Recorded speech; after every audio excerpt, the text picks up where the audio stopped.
Okay, અને આ બીજું ખંડ બની જશે કેમ કે આપણે આના નીચે સ્ટિચ મારી દઈશું. હવે આપણે શું કરશું, થોડું નીચે લો, ત્યાંથી આમ મૂકો. આ આગળનો પાર્ટ છે, ચારે બાજુ સિલાઈ મારી દો.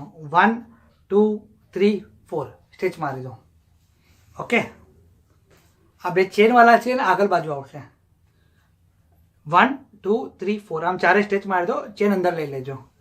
આગળનો આ પાછળનો પાર્ટ છે બેગનો, બરાબર. હવે આપણે આમાં બે પોકેટ અટેચ કરશું, એક અંદરની સાઈડ અને એક બહારની સાઈડ. ઓકે, તો અંદર આપણે આ 5 ઇંચીસ બાય 5 ઇંચીસનું પોકેટ છે એ અટેચ કરશું. આના માટે આપણે શું કરશું કે ઉપરથી 3.5 ઇંચીસ, સાઈડ પરથી 3.5 ઇંચીસ, બે થઈ ગયા.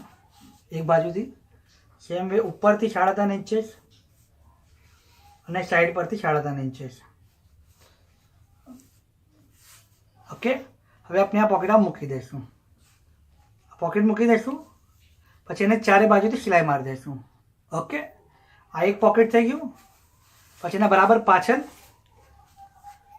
3 ઇંચીસ, આ 6 બાય 6 છે તો ઉપરથી 3 ઇંચ, સાઈડમાંથી 3 ઇંચ,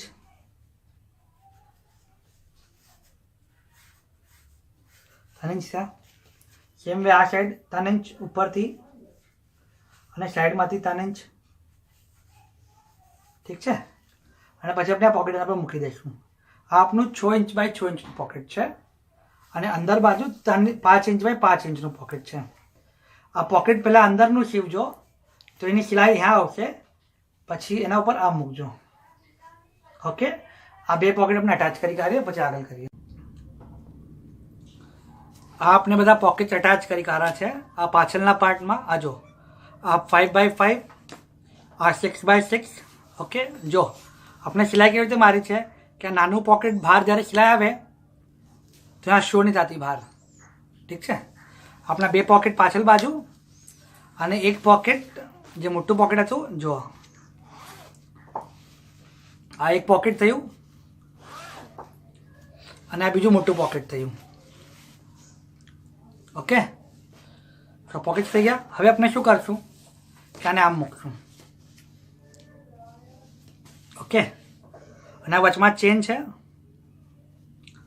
ચેનનો ડાયરેક્શન આ બાજુ જોવો જોઈએ. જો